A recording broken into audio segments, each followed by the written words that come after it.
Hello my dear friends, कैसे हैं बेटे आप सभी। Welcome to the class. कल हमने बेटे प्रिपरेशन की थी हैलोएरिन्स की, दोनों की हो चुकी है, हैलोएल्केन्स और हैलोएरिन्स।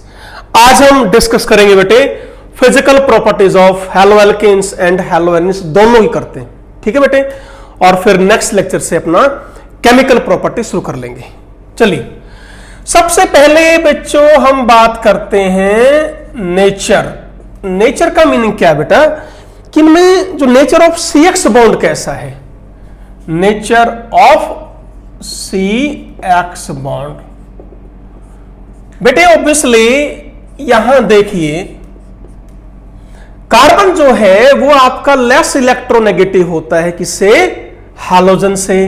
तो बेटे हैलोजन पर चार्ज क्या आएगा, पार्शली नेगेटिव।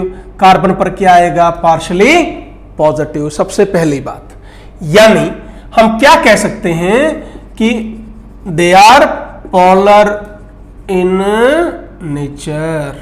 क्या है ये, पोलर है बेटा नेचर में। क्यों, पोलरिटी आ गई, अलग अलग चार्ज आ गया। जहां अलग अलग चार्ज आ जाता है वो क्या कहलाते हैं, पोलर कहलाते हैं नेचर में। क्लियर है बेटा।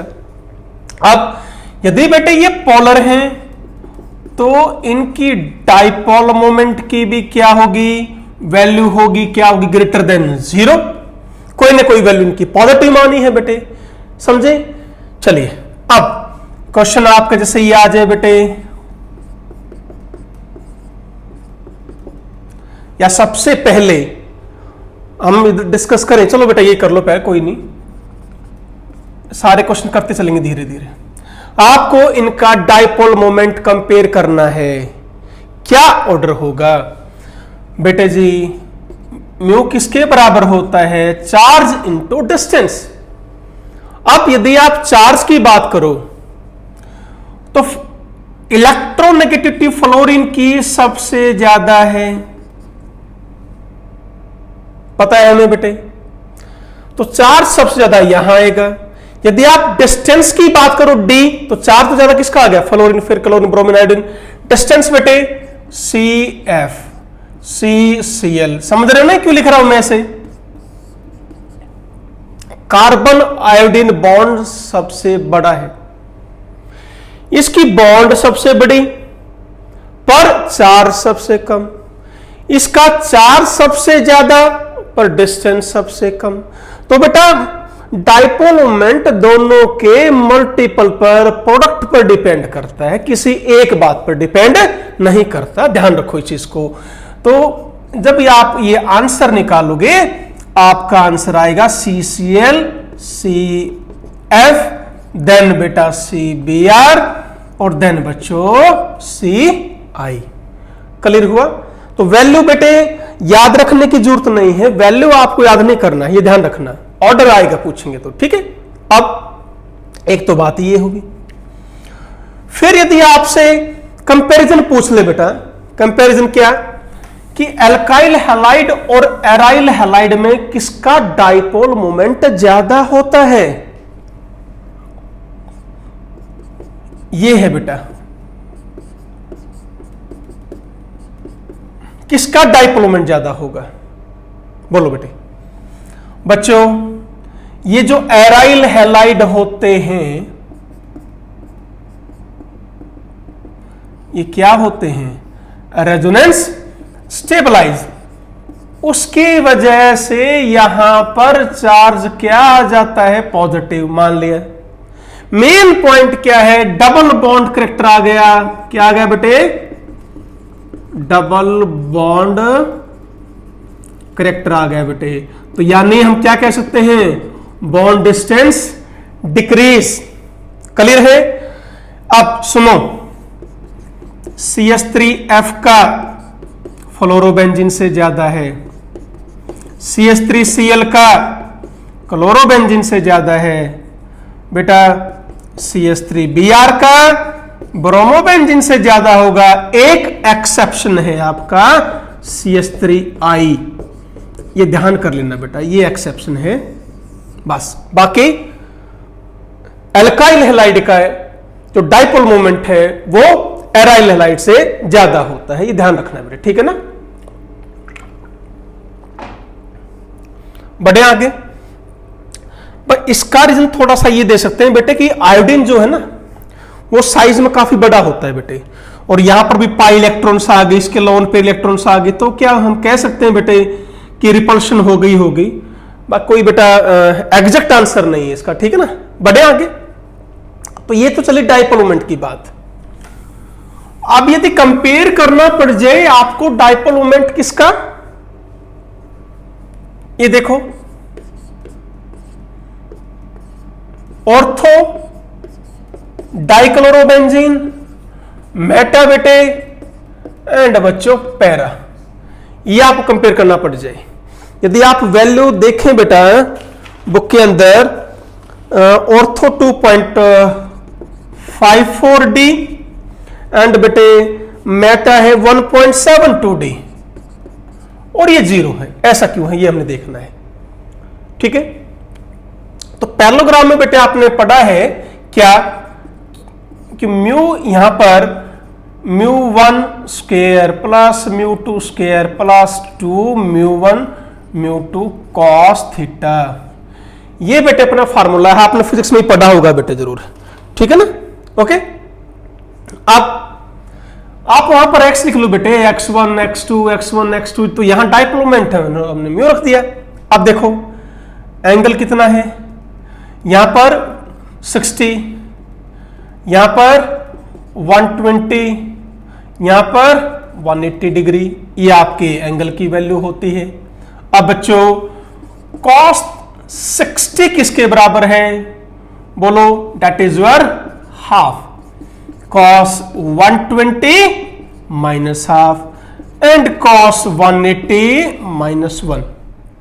वैल्यू पुट करके देख लो आप, -1 पुट करो, यहां आपने -1 पुट किया, तो ये क्या हो गया बेटे आपका, बोलो, यहां माइनस में आया बेटे, ध्यान देके, and that is your cancel out, ध्यान रखना। तो वैल्यूज आप पुट करें, एक बार हाफ पुट कर लें, एक बार -हाफ पुट कर लें, एक बार -1 पुट कर लें।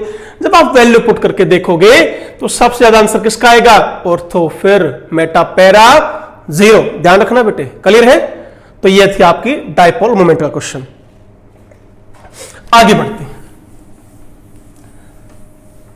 नेक्स्ट बात करेंगे बेटे मेल्टिंग पॉइंट और बॉइलिंग पॉइंट की, ठीक है। Second, melting point and boiling point. बेटे अभी हमने क्या बताया कि यहां पर जो एल्काइल हैलाइड है या एराइल हैलाइड है, उनके अंदर क्या आ गया, डाइपोल आ गए, पोलर। भाई एल्काइल हैलाइड हो या एराइल हैलाइड हो, क्या है बेटा, ये पोलर है नेचर में, अभी बात हुई। तो इनके अंदर यदि मैं अट्रैक्शन फोर्स की बात करूं तो क्या आएगी मेरे प्यारे बच्चों, बोलो, what is this, this is called dipole force of attraction, dipole force of attraction बताइए, क्लियर हुआ। It is type of what, van der Waals force of attraction. तो पहला पॉइंट बेटे कि एल्काइल हैलाइड हो या बेटे आपके एराइल हैलाइड हो, इनका जो मेल्टिंग और बॉइलिंग पॉइंट है वो आपके कॉरस्पॉन्डिंग हाइड्रोकार्बन से ज्यादा होगा। बिकॉज हाइड्रोकार्बन्स तो बेटे ऑलमोस्ट हम ये मान लेते हैं ना कि नॉन पोलर हैं, एल्कीन, एल्काइन, इतने ज्यादा पोलरिटी नहीं है कुछ बेटे, पर ये आपके ज्यादा पोलर हैं। तो जितनी ज्यादा पोलरिटी उतनी ज्यादा अट्रैक्शन फोर्सेस, उतना ज्यादा मेल्टिंग और बॉइलिंग पॉइंट। क्लियर है, चले आगे।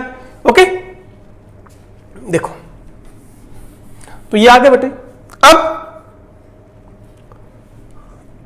तो ये फोर्स क्या कहलाती है बेटे, क्या पढ़ा हुआ हमने, वंडरवॉल्स फोर्स ऑफ अट्रैक्शन। ये डायरेक्टली प्रोपोर्शनल किसके होता है, बताओ, size, directly proportional mass, directly proportional surface area and inversely proportional होता है ब्रांचिंग। ये हमने पढ़ा हुआ है बेटे। जैसे मैं बात करूं भाई CS3Cl और CS3Br में से बॉइलिंग पॉइंट किसका ज्यादा होगा बेटे? यहां कौन है Br, यहां कौन है Cl, एल्काइल पार्ट सेम, तो इसका ज्यादा हो गया है ना, बिल्कुल आसान। अब आपसे पूछ लें CS3Cl, CS3CS2Cl, अब किसका ज्यादा होगा? यहां एल्काइल पार्ट ज्यादा है, यहां छोटा है, अब इसका ज्यादा हो जाएगा बेटे। तो हैलोजन एटम का साइज बढ़ता गया, एल्काइल पार्ट सेम होना चाहिए बेटे, ध्यान रखना बच्चों इस चीज का, ठीक है ना।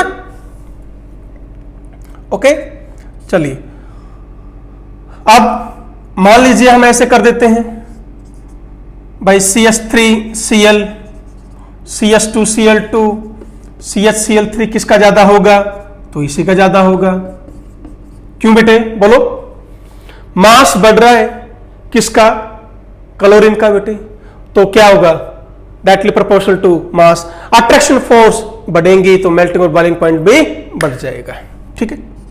यदि ब्रांचिंग की बात करते हैं बेटा, जैसे ये ले लिया है,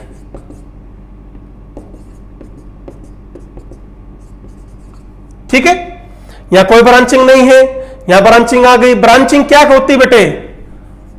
ब्रांचिंग क्या ध्यान दोगे? Leads to decrease in surface area. Surface area घट गया तो बोलो अट्रैक्शन फोर्स घट गई, अट्रैक्शन फोर्स घट गई तो मेल्टिंग और बॉइलिंग पॉइंट भी घट जाएगा। इस चीज का ध्यान रखना, ओके। अब टर्शरी की यदि मैं बात करूं बेटे, देखो यहां और ब्रांचिंग हो गई। ये तो प्राइमरी है बेटे, ये भी प्राइमरी है, ऐसी बात नहीं है, पर प्राइमरी का बॉइलिंग पॉइंट सबसे ज्यादा, फिर सेकेंडरी का और सबसे कम टर्शरी का। तो मेन ध्यान क्या रखना है, ब्रांचिंग जितनी ज्यादा हो जाएगी आपका बेटे सरफेस एरिया उतना कम, कि ब्रांचिंग बढ़ने से मॉलिक्यूल की शेप कैसी हो जाती है मैंने बता रखा है आपको, and the spherical shape, and as we know what sphere has, क्या होता है बेटे? Minimum surface area. क्लियर हुआ ये पॉइंट? बढ़ो आगे, ओके। लाइकवाइज बेटे आपका हेलोरिन्स का है, सबसे ज्यादा किसका होगा? एराइल आयोडाइड, ठीक है। चलो कर लेते हैं एक बार।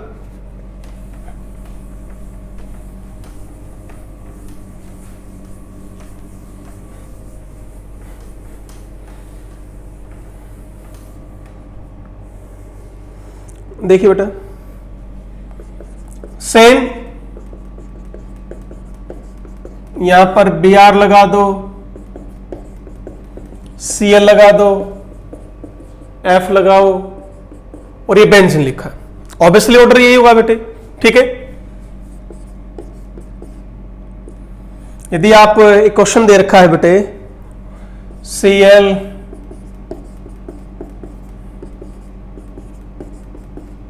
दिस इज योर, यदि आप इनका बॉइलिंग पॉइंट और मेल्टिंग पॉइंट को कंपेयर करो बच्चों, बॉइलिंग पॉइंट का ऑर्डर जो दे रखा है बेटे बुक में आपका, दैट इज योर 453 केल्विन है बेटे, 446, 448, मेल्टिंग पॉइंट 256, 249, 323। ये आपका बॉइलिंग पॉइंट का ऑर्डर है और ये आपका मेल्टिंग पॉइंट का बेटे। बॉइलिंग पॉइंट में ध्यान से देखो कोई खास फर्क नहीं आया, पर मेल्टिंग पॉइंट में यहां डिफरेंस है। तो जो पैरा आइसोमर्स होते हैं बेटे, they are what? Most symmetrical. क्या होते हैं बेटा वो? Most symmetrical.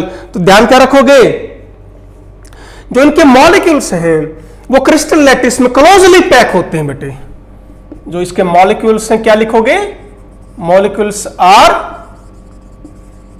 Closely packed in crystal lattice. So para isomer that will have what? Higher value of melting point. ध्यान रखो बेटे।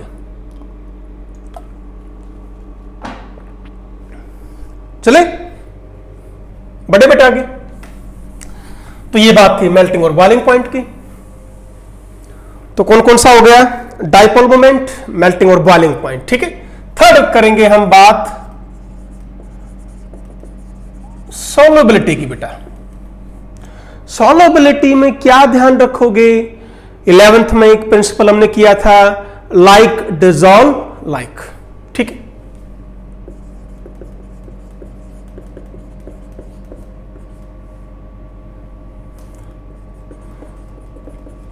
लाइक डिसॉल्व लाइक, ये प्रिंसिपल हमने किया हुआ है बेटे।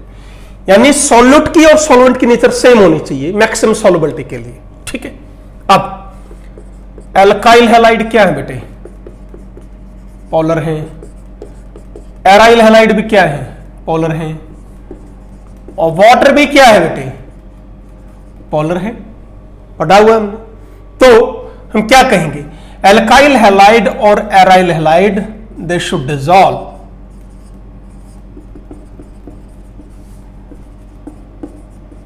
In water.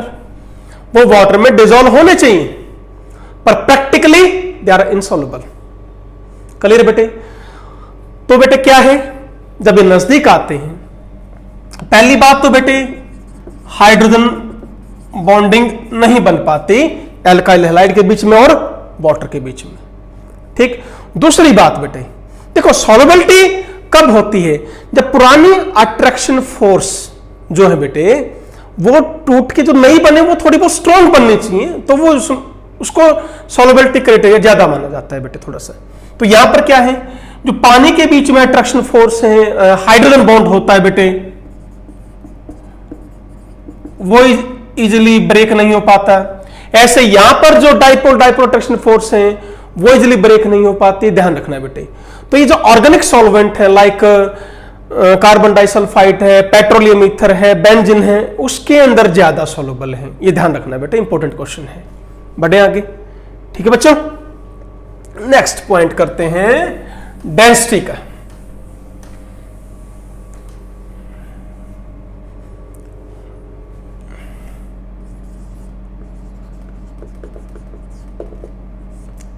Fourth is your density. क्या ध्यान दोगे बेटे? Alkyl fluoride and alkyl chloride, RFRCl, they are lighter than water,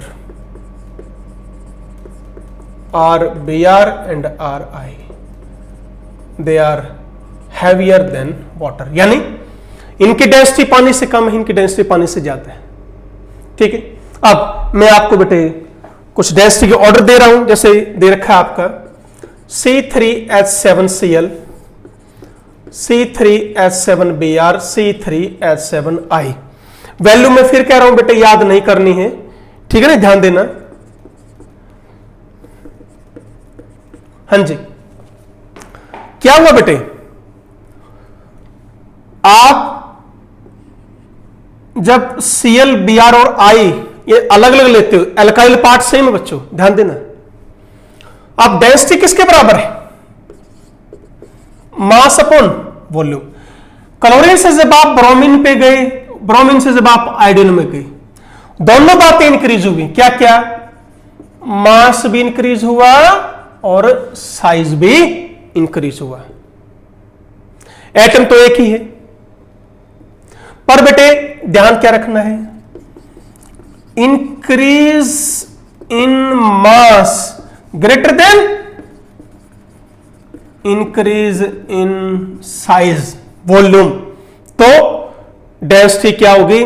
दोनों इंक्रीज हुई है, पर ये फैक्टर मास ज्यादा इंक्रीज हुआ एज कंपेयर टू वॉल्यूम और साइज, इसलिए बेटा डेंसिटी क्या होती जा रही है? इंक्रीज। Clear point. नेक्स्ट मैं आपको एक और वैल्यू दिखाता हूं, CH3I, CH3CH2I, C3H7I। Value of density है 2.279।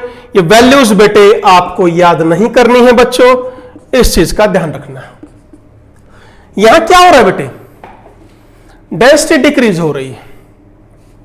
देखो ध्यान से, फिर वही फार्मूला है भाई, इस फार्मूले से दूर थोड़ा जाना है हमें। Density is equal to mass upon volume है। तो बेटे यहां ध्यान दो, मास यहां से यहां 14 इंक्रीज हुआ, यहां से यहां भी 14 इंक्रीज हुआ, मास सिर्फ 14 वैल्यू, CS2 तो ऐड हुआ ना बेटे। एटम कितने इंक्रीज हुए? 3, तो यहां पर क्या लिखेंगे? Increase in mass less than increase in size और वॉल्यूम। क्लियर? तो बेटा ये कम इंक्रीज हुआ, ये ज्यादा इंक्रीज हुआ, तो डेंसिटी क्या हो जाएगी? डिक्रीज। बिल्कुल आसान। ऐसे ही बेटा एक और दे रखा है, वो भी बता देता हूं। CS2Cl2, CHCl3, CCl4, 1.336, 1.489, 1.595। Same calorie atom increase होता जा रहा है, पर यहां पर भी क्या पॉइंट रखोगे? Increase in mass greater than increase in size. यहां देखो, ऑब्वियसली मास ज्यादा इंक्रीज हो रहा है बेटे, साइज इतना नहीं। वही 5 एटम यहां 5, यहां 5 ही है, तो मास इंक्रीज मास ज्यादा है बेटे as compare to size. Clear हुआ? तो ये था बेटे आपका डेंसिटी का। ओके डियर, बढ़े आगे। एक रह गया बेटे आपका ओनली स्टेबिलिटी। चलो,